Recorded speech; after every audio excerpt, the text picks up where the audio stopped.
ഉമറിന്റെ കൂട്ടാളികൾ പിടിയിൽ. സുഹൃത്തുക്കളെ കേന്ദ്രീകരിച്ച് അന്വേഷണം. ഡൽഹി ചെങ്കോട്ട സ്ഫോടനത്തിൽ ചാവേറായെന്ന് സംശയിക്കുന്ന ഡോക്ടർ ഉമറിന്റെ സുഹൃത്ത് കസ്റ്റഡിയിൽ. പുൽവാമ സ്വദേശി ഡോക്ടർ സജാദാണ് കസ്റ്റഡിയിലായത്. ചോദ്യം ചെയ്യാനായി ഇയാളെ കസ്റ്റഡിയിലെടുത്തതായി ജമ്മു കശ്മീർ പോലീസ് അറിയിച്ചു. അതേസമയം താരിഖിൽ നിന്ന് ഉമർ വാഹനം വാങ്ങിയ ദിവസത്തെ CCTV ദൃശ്യങ്ങൾ പുറത്തു വന്നിട്ടുണ്ട്. വാഹനം പുക പരിശോധനയ്ക്ക് എത്തിച്ചപ്പോഴുള്ള ദൃശ്യങ്ങളാണ് പുറത്തു വന്നത്. അതേസമയം ഡോക്ടർ ഷഹീന് ദില്ലി സ്ഫോടനവുമായി ബന്ധമുണ്ടെന്ന് സംശയിക്കുകയാണ് ദില്ലി പോലീസ്. ഇന്ത്യയിൽ ജെയ്ഷെ മുഹമ്മദ് വനിതാ വിങ്ങിനെ നിയന്ത്രിച്ചത് ഷഹീനാണ്. ഫരീദാബാദ് കേസിൽ പ്രതിയായ ഷഹീനെ ഇന്നലെ ലക്നൌവിൽ നിന്ന് അറസ്റ്റ് ചെയ്തിരുന്നു. ഇവരുടെ സുഹൃത്തുക്കളെ കേന്ദ്രീകരിച്ചും അന്വേഷണം നടക്കുകയാണ്. ഉമറും മുസ്മിലും ജോലി ചെയ്തിരുന്ന ഫരീദാബാദിലെ സർവകലാശാലയിൽ പരിശോധന നടന്നുവരുന്നു.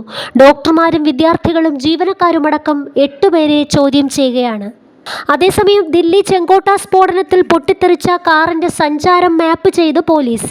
I-20 കാർ ദില്ലിയിലേക്ക് കടന്നത് ഇന്നലെ രാവിലെ 8 മണിയോടെയാണെന്ന് ദില്ലി പോലീസ് കണ്ടെത്തി. ഫരീദാബാദ് ഭാഗത്ത് നിന്ന് ബദർപൂർ ടോൾ ബൂത്തിലൂടെ ദില്ലിയിലേക്ക് കടന്ന കാർ 8:30ഓടെ ഓഖ്ല പെട്രോൾ പമ്പിലെത്തി. ഈ ഭാഗത്ത് കുറച്ചുനേരം നിന്നു. പിന്നീട് വൈകുന്നേരം വരെ ദരിയാഗഞ്ച്, കശ്മീരി ഗേറ്റ്, സുനഹ്രി മജീദിന് സമീപം സെൻട്രൽ ഓൾഡ് ദില്ലിയിലൂടെ കറങ്ങി 3:30ഓടെ റെഡ് ഫോർട്ട് പാർക്കിങ്ങിലെത്തി.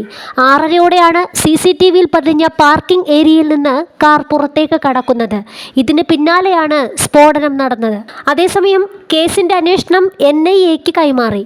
പൊട്ടിത്തെറിയെ തുടർന്ന് 4 കാറുകൾ ഉൾപ്പെടെ 10 വാഹനങ്ങൾക്കാണ് തീപിടിച്ചത്. കാറുകൾ കൂടാതെ ഓട്ടോറിക്ഷ, മോട്ടോർ സൈക്കിൾ, റിക്ഷ എന്നിവയാണ് കത്തിയത്. കാറുകൾ പൂർണ്ണമായും കത്തിനശിച്ചു. സ്ഫോടനത്തെ തുടർന്ന് രാജ്യതലസ്ഥാനത്ത് അതീവ ജാഗ്രതയിലാണ്. കനത്ത സുരക്ഷയാണ് ഡൽഹിയിൽ ഒരുക്കിയിരിക്കുന്നത്. സ്ഫോടനത്തിൽ മരിച്ചവരുടെ എണ്ണം 12 ആയതായി ഡൽഹി പോലീസ് സ്ഥിരീകരിച്ചിട്ടുണ്ട്.